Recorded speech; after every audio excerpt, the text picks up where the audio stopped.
Hi everybody, welcome back. Today I'm going to show you some DIY options to start your seeds. I'm going to also show you a little seed starting hack. And here it is.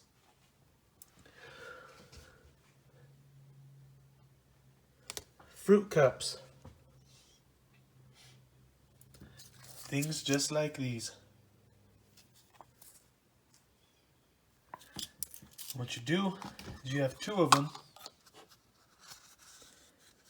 You poke holes in the bottom of the top one so that you could place it in the bottom one. And you fill the bottom one up with water. And as the top one starts to absorb the water, it'll lower down like this. And the reason I do this is that way if I have small seeds such as kale or parsley, I'll show you what the parsley seeds look like. Super small. I've soaked them for 2 days. Based on the research that I did, it says if you soak them for 2 days, it'll help the germination. And in here, we have the kale.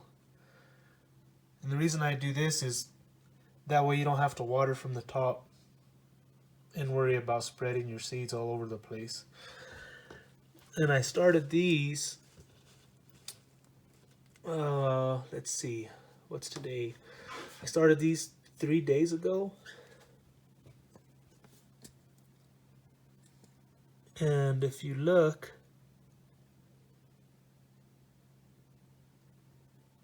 you can see all the seeds there. And especially right there. It looks like we're getting some germination on these kale seeds.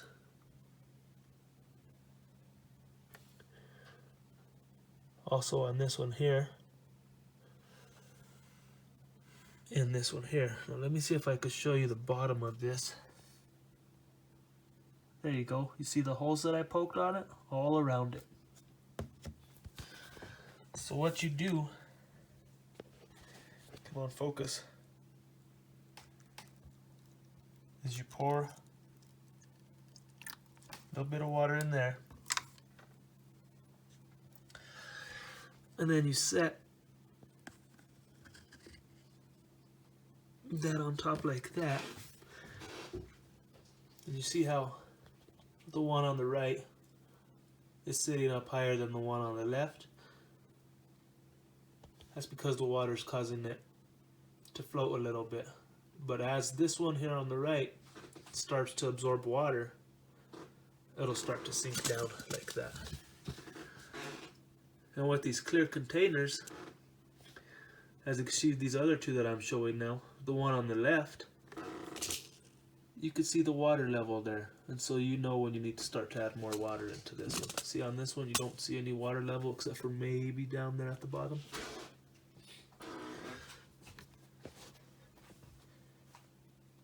And that's how you do that. Then you can use anything to get your seeds started. For instance, especially anything that fits in a windowsill. And I'll show you how these ones fit on my windowsill because I really don't have big windowsills, and so I need smaller containers to start my seeds off. And as they get bigger, I will just take what I have out of here and put them into something bigger. But I just use anything I could find. I try to reuse resources, that way I'm not just spending money on stuff that I could find at home. For instance, like I said, these Jallow and fruit cup bowls, they work perfectly. Here's a strawberry container. It has holes on the bottom and also has a lid, so that might work like a little greenhouse to get your seed started. And that as well will fit on my little windowsill here. You can use butter containers to get it started. Just poke holes on the bottom. I have these little Dole pineapple jars that I have. I might cut it right here. That way when I want to transplant,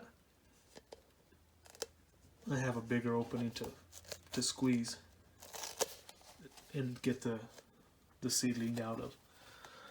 Another option is if you have a container such as these little ones. This one was, I believe, avocado came in this.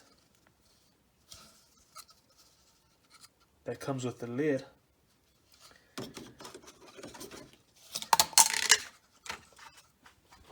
You can set it on the lid because you'll need to poke holes in the bottom, and you set it on the lid, and that'll capture any water that goes through. Another option for a little DIY seed starting greenhouse are these things. I believe cupcakes came in this one. So you'd fill it up with, well, you'd poke holes in it first, poke holes all on the bottom. Or you could set it upside down this way if you want more of a flat surface. You poke holes on whatever side you want to be the bottom, and then the other side could be your lid. For instance, I might flip this one upside down. That way I have more dirt on the bottom, and the top part for the lid is not as high. Or you could go this way and only fill it up to, fill your dirt up to right here, and then you have all this space right here for a little garden greenhouse. You'll just need a bigger windowsill or a more sunny area for when your seedlings sprout. That way they don't get leggy. Another option is, well, I'm starting an avocado plant. Stick some Q-tips in it, cut a water bottle in half. That'll hold it above the water, that way it's not submerged in the water. And as you, I don't know if you can see that too well, but there it is.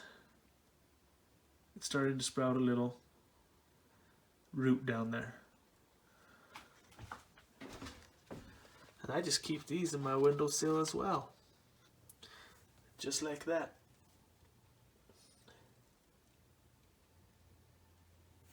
And that's what I'll do to start my seedlings. And I know right now might be a good time to maybe start your parsley, start your kale. Kale is pretty much an all-around season plant. It'll withstand the cold as well as the heat. Once it gets a little too hot, the kale won't taste as well, so it's better off in cold climate conditions or cooler climate conditions. And I live in zone 6B, which we never hit 100 degrees, so I think we'll be okay. Humidity is practically nothing here, so we're gonna give it a shot. I hope you guys enjoyed this video. Hope you found it informative. If you have tried any of these things, leave me a comment and let me know how it works. Or if you're gonna try any of these things or have any other ideas, leave a comment below and let me know what you guys are trying. Once again, thanks for joining me on this video. Hope to see you again next time. Bye. Quick update, guys. It's been 1 week with the seed starting hack that I showed you. And check out all the kale that has sprouted. Just have them there on the windowsill. Have them there in those 3. But I make sure after they start sprouting not to keep it too soggy. I don't want to kill the seedlings. But there you go.